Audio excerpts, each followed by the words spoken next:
Hello all of you, welcome back to my channel. मैं आज आप लोगों के लिए लेकर आ चुकी हूँ एक कलेक्टिव रीडिंग जिसका टॉपिक रहने वाला है आपके पर्सन करेंटली आपके लिए क्या फील कर रहे हैं, current feelings of your person. Okay, जिनके बारे में आप सोच रहे हो, जिनका चिंतन आप कर रहे हो, जो व्यक्ति आपके दिमाग में है, दिल दिमाग में है करेंटली, तो हम जानेंगे कि उनकी करंट फीलिंग्स क्या है आपको लेकर। और ये रीडिंग जनरल है, कलेक्टिव है। हो सकता है कि आपके सिचुएशन के साथ एक्यूरेटली रेजोनेट करे, हो सकता है सिर्फ कुछ % रेजोनेट करे। तो ओपन माइंडेड होकर सुनिएगा और ज़बरदस्ती अपने आप को रीडिंग में फिट इन करने की कोशिश मत कीजिएगा। जितना आपके साथ रेजोनेट होता है उतना ही एक्सेप्ट कीजिए and leave the rest. Okay, तो चलिए रीडिंग स्टार्ट करते हैं। Let's see what are the current feelings of your person. Okay okay,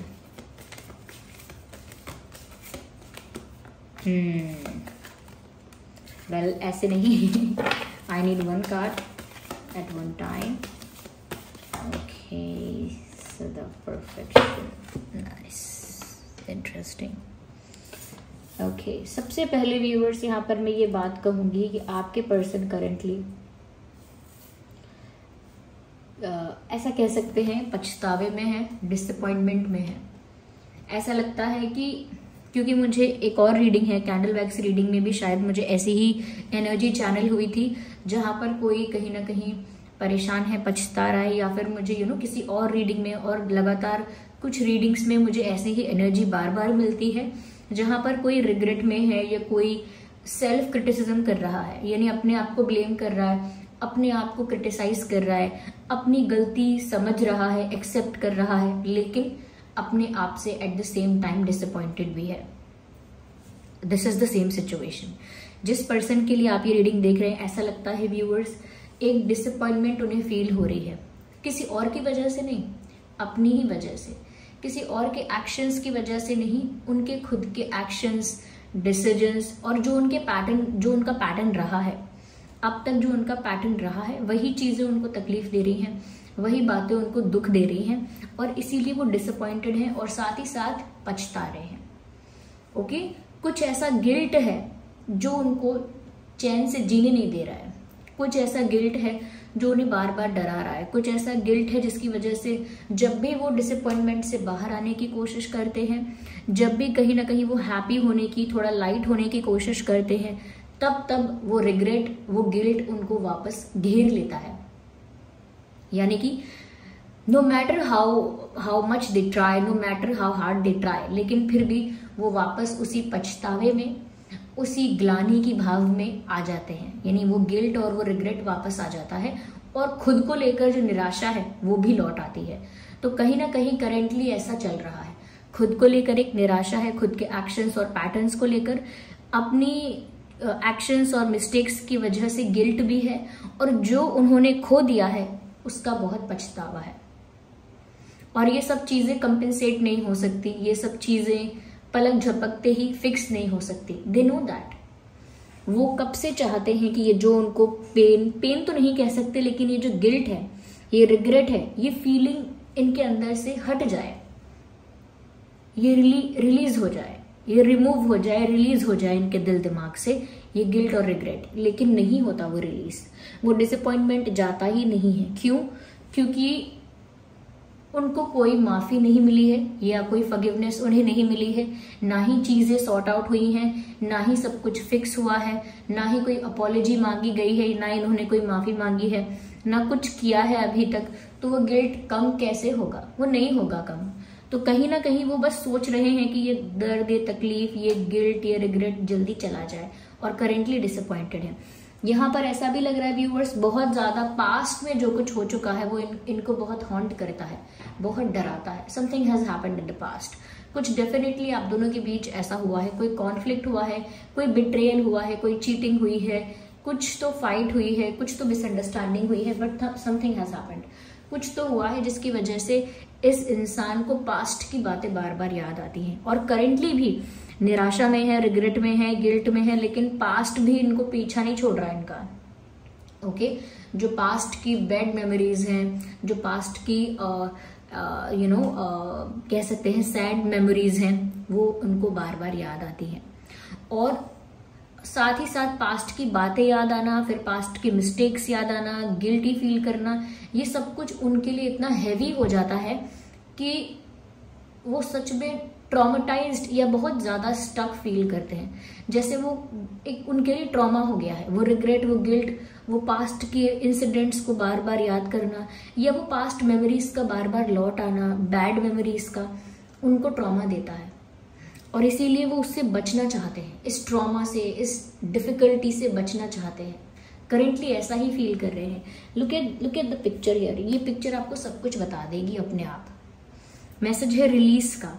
वो रिलीज करना चाहते हैं इस गिल्ट की फीलिंग को, इस डिसअपॉइंटमेंट और रिग्रेट की फीलिंग को और इस सैडनेस को, जो पास्ट को याद करने की वजह से या पास्ट की मेमोरीज की वजह से जो उदासी, जो दुख इनको महसूस होता है, ये उन सब चीज़ों को रिलीज करना चाहते हैं, अपनी लाइफ से हटा देना चाहते हैं, रिलीज कर देना चाहते हैं। Look at this person. यहाँ पर क्लाउड्स हैं, dark clouds, and it's raining here. यहाँ पर बारिश हो रही है और यहाँ पर घने काले बादल हैं। There is no sun, okay, there is no sun visible in this picture. कोई सूरज नहीं दिख रहा, कोई रोशनी नहीं दिख रही, कोई ब्राइटनेस नहीं दिख रही, कोई रे ऑफ होप नहीं दिख रही, यानी कि कोई उम्मीद की किरण नहीं दिख रही है, कोई पॉजिटिविटी नहीं दिख रही है, कोई शाइन नहीं दिख रही है। It's all dull and dark. ये उनके मन की हालत है, dull and dark, completely colourless. ये उनके मन की हालत है। और साथ ही साथ ये इंसान कहाँ खड़ा है? एक ग्रेवयार्ड में, जहाँ पर पीछे ग्रेव्स हैं। You can see that it's a graveyard. और ग्रेवयार्ड्स में क्या है? जो बीत चुके हैं लोग, जो गुजर चुकी बातें, जो बातें गुजर गई, जो लोग गुजर गए, जो इंसिडेंट्स गुजर चुके हैं, यानी पास्ट, जो प्रेजेंट में नहीं है, जो चीज़ें जो बीत चुकी हैं, कहीं ना कहीं ऐसी ही पास्ट की बातें उनको वापस घेर लेती हैं बार बार और उनको गिल्टी फील कराती हैं। ओके, और ये उस बात से इतना ज़्यादा ट्रॉमेटाइज्ड हो जाते हैं कि बस उस फीलिंग से बाहर आ जाना चाहते हैं, ऐसा लगता है। कहीं ना कहीं व्यूअर्स ये चीज़ विजिबल है यहाँ पर कि इस पर्सन की मिस्टेक कुछ ऐसी हो सकती है कि कहीं ना कहीं इस पर्सन का एटीट्यूड बहुत गलत रहा है आपके प्रति। काफ़ी ईगो, काफ़ी ओवर कॉन्फिडेंस, काफ़ी ज़्यादा एटीट्यूड, काफ़ी ज़्यादा इग्नोरेंस और एरोगेंस में ये इंसान रहे हैं। तो ईगो, एटीट्यूड और एरोगेंस इस इंसान के अंदर रहा है। कहीं ना कहीं ये इंसान थोड़ा सेल्फ ऑब्सेस्ड रहे, यानी खुद को वैल्यू करना, खुद की इम्पोर्टेंस, खुद के बारे में सोचना, कहीं ना कहीं खुद का फायदा या अपनी इमेज की चिंता करना, खुद के लिए इमेज कॉन्शियस होना कि मेरी इमेज क्या बनेगी, मेरे बारे में सब क्या सोचेंगे। तो कहीं ना कहीं ये इंसान सेल्फ ऑब्सेस्ड रहे हैं, सेल्फ ऑब्सेस्ड या फिर सेल्फिश रहे हैं, बहुत सेल्फ सेंटर्ड रहे हैं।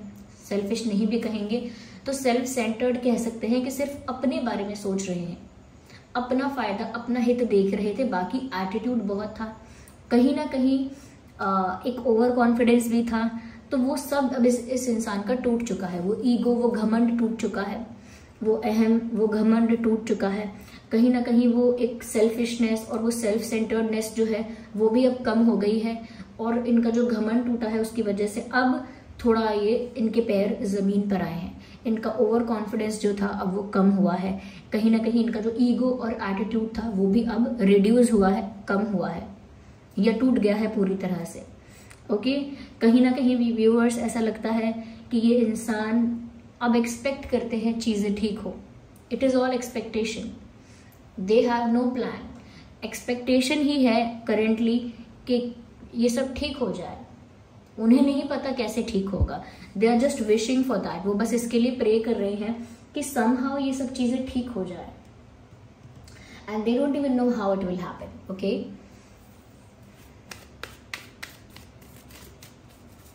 let's clarify more. So this card wants to come out. Well, कहीं ना कहीं व्यूअर्स, मैंने जो आपसे कहा वही बात है कि इनको नहीं पता कि वो चीज़ें कैसे ठीक होंगी, लेकिन इनका फेथ जो है वो डिवाइन पर है, यूनिवर्स पर है, परमात्मा पर है। इन्होंने पूरा फेथ जो है वो यूनिवर्स पर रखा है, पूरा फेथ जो है भगवान पर रखा है, क्योंकि इनके पास कोई प्लान, कोई आइडिया, कोई स्ट्रैटेजी नहीं है कि सब कुछ ठीक कैसे होगा। इसीलिए इन्होंने पूरा विश्वास भगवान पर रखा हुआ है कि ईश्वर कभी ना कभी सिचुएशन को ठीक कर ही देंगे, ऐसा इनका फेथ है। तो क्रिएटर जो हैं उन पर इनका बहुत विश्वास है कि सब कुछ ठीक हो ही जाएगा। ओके, मुझे ऐसा लगता है व्यूअर्स, कहीं ना कहीं आप जो हो इस इंसान की लाइफ में लक लेकर आते हो, और इनको ये बात फील हो रही है। इनको ऐसा लग रहा है you are very lucky for this person. जब आप उनकी लाइफ में रहते हो, उनकी लाइफ में हैप्पीनेस, प्रॉस्पेरिटी, ग्रोथ, हेल्थ सब अच्छा होता है। लेकिन जब आप उनकी लाइफ में नहीं होते हो या उनसे नाराज होते हो या कह सकते हैं कि उनसे दूर हो जाते हो, तो इनकी लाइफ में जो इनकी ग्रोथ है वो बैकवर्ड्स होने लगता है, वापस यानी नीचे वापस जाने लगता है। एक डाउनफॉल आ जाता है, इनकी ग्रोथ अफेक्ट हो जाती है, हेल्थ भी इनकी अफेक्ट हो जाती है, मेंटल पीस भी इनका अफेक्ट हो जाता है, कहीं ना कहीं इनके फाइनेंसेस भी, इनका करियर भी अफेक्ट हो जाता है। तो आप इनके लिए बहुत लकी हो, ये बात इनको थोड़ी बहुत समझ में आई है। इनको ऐसा लगता है आप होते हो तो खुश होते हैं, अच्छा होता है, आप नहीं होते हो तो एनर्जी कितनी लो हो जाती है, सब कुछ कितना डल और डार्क हो जाता है, बिल्कुल कलरलेस। तो उनको ये सब चीज़ें महसूस हो रही हैं, तो आपको वो अपने आप के लिए बहुत लकी मान रहे हैं।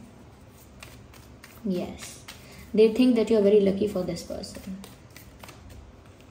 Okay, oh my God, nothingness, it's just blank. मैंने आपसे कहा था इनके पास कोई प्लान नहीं है, they are all blank. तो ऐसा लगता है व्यूअर्स कि जैसे कुछ बचा नहीं है, ऐसा उनको फील हो रहा है। बिल्कुल एम्प्टी, बिल्कुल खालीपन, एक खालीपन, खोखलापन, थॉट्स को लेकर कुछ नहीं है, प्लान्स को लेकर कुछ नहीं है। It's all blank and black, it's all clear, कुछ है ही नहीं। और साथ ही साथ उनको ऐसा लग रहा है कि आपके बिना उनकी भी जिंदगी कुछ नहीं है, इट्स ऑल ब्लैंक। उनको बहुत ही एम्प्टी फील हो रहा है, एक खालीपन, एक इनकम्प्लीटनेस उनको फील हो रही है आपके बिना। और ऐसा लग रहा है जैसे उनका जीवन जो है वो सूना सूना हो गया है, या उनका दिल जो है, उनकी लाइफ जो है बहुत सूनी पड़ गई है आपके बिना। very lonely or very very lonely.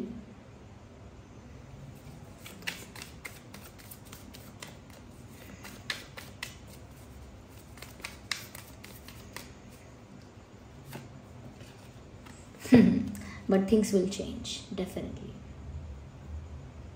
मुझे लगता है व्यूअर्स अचानक से कोई नई शुरुआत होगी, अचानक से कुछ होगा, कुछ सरप्राइजिंग होगा, और आपके पर्सन ही अचानक से कुछ सरप्राइजिंग करेंगे। माफी मांगने आएंगे, कुछ कन्फेस करने आएंगे, कुछ एक्सप्लेन करने आएंगे, कुछ और कम्युनिकेट करने आएंगे। बट सडनली इस पर्सन की तरफ से, सडनली और सरप्राइजिंगली इस पर्सन की तरफ से कुछ हो सकता है। ओके, अभी दुखी हैं, लेकिन ऐसा नहीं है कि ये दुख और ये डिसअपॉइंटमेंट एक लॉन्ग टर्म जर्नी है कोई, या लंबे समय तक चलता रहेगा। नो, अचानक से ये इंसान कोई सरप्राइज ऐसा देंगे कि सडनली कुछ करेंगे जरूर, समथिंग न्यू, समथिंग डिफरेंट, जो आपको सरप्राइज कर देगा। Yes, they will do something for you. Let's see the messages कि वो और क्या फील कर रहे हैं आपके लिए। Okay, let me see into that.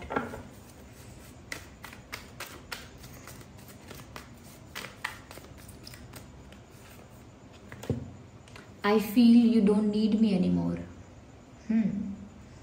I feel you don't need me anymore. मुझे ऐसा महसूस होता है जैसे तुम्हें अब मेरी ज़रूरत नहीं है, या तुम्हें अब और मेरी ज़रूरत नहीं है। तो व्यूअर्स, एक तरह से रियलाइजेशन हो सकता है, डर हो सकता है इनका, ये कहीं ना कहीं इनका अनुमान है, बस इनका आइडिया है, इनको पक्का नहीं पता। लेकिन इनको ऐसा लग रहा है आपकी वाइब्रेशन से, आपकी तरफ से जो एनर्जी आ रही है, जो वाइब आ रही है, उससे इनको ऐसा लगता है कि जैसे अब आपको इनकी कोई ज़रूरत नहीं है। You are all good without this person. आप बिल्कुल ठीक हो इस पर्सन के बिना। You are all fine, you are all good and you don't need this person. आपको ज़रूरत नहीं है इनकी, आप इनके बिना भी बिल्कुल ठीक हो, ऐसा इनको फील हो रहा है।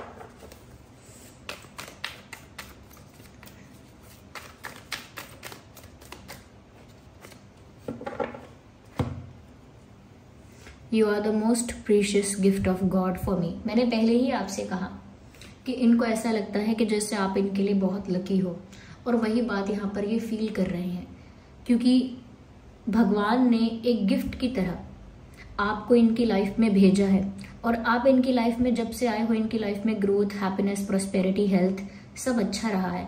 तो इसीलिए ये इस चीज़ को एक्सेप्ट करते हैं। You are the most precious gift of God for me. तो they are accepting that.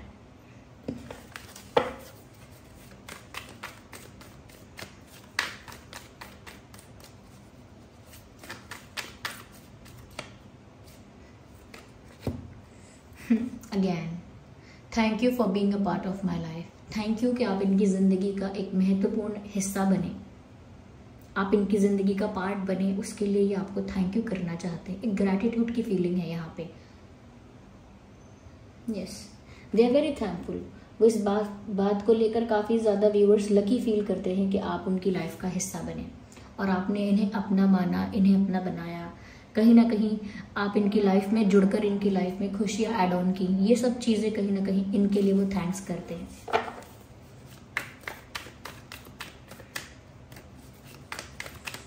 Let's take one more card.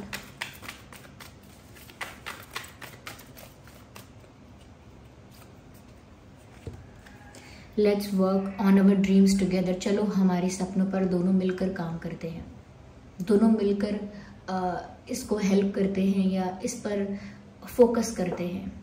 यानी आप दोनों के जो सपने हैं प्यार को लेकर, पार्टनर को लेकर, अपनी लव लाइफ को लेकर, उन सपनों को आप दोनों मिलकर पूरा कर सकते हैं अब भी, ऐसा वो सोचते हैं। और आपका साथ चाहते हैं कि चलो साथ मिलकर हम दोनों अपने सपने पूरे कर लेते हैं। Let's work on our dreams together. चलो मिलकर अपने सपनों पर काम करते हैं, चलो मिलकर अपने सपने पूरे करने के लिए प्रयत्न करते हैं, कोशिश करते हैं। अब भी वक्त है, we still have time, it's never late, it's never late. तो ऐसा वो कहना चाहते हैं कि अब भी वक्त है, अब भी कुछ बिगड़ा नहीं है, अब भी कुछ देर नहीं हुई है। We can still fix many things. अब भी हम बहुत कुछ फिक्स कर सकते हैं, अब भी बहुत कुछ हमारे फेवर में हो सकता है। So that's beautiful. ओके, चलिए देखते हैं कि यहाँ पर क्या अल्फाबेट्स हैं। Okay, that's bad. एक अल्फाबेट यहाँ पर पॉप आउट हो गया है and which is under the table. I can't see it right now. Well, okay, I will look at that after that reading. Okay, it's under the table. ये table के नीचे गिर गया है।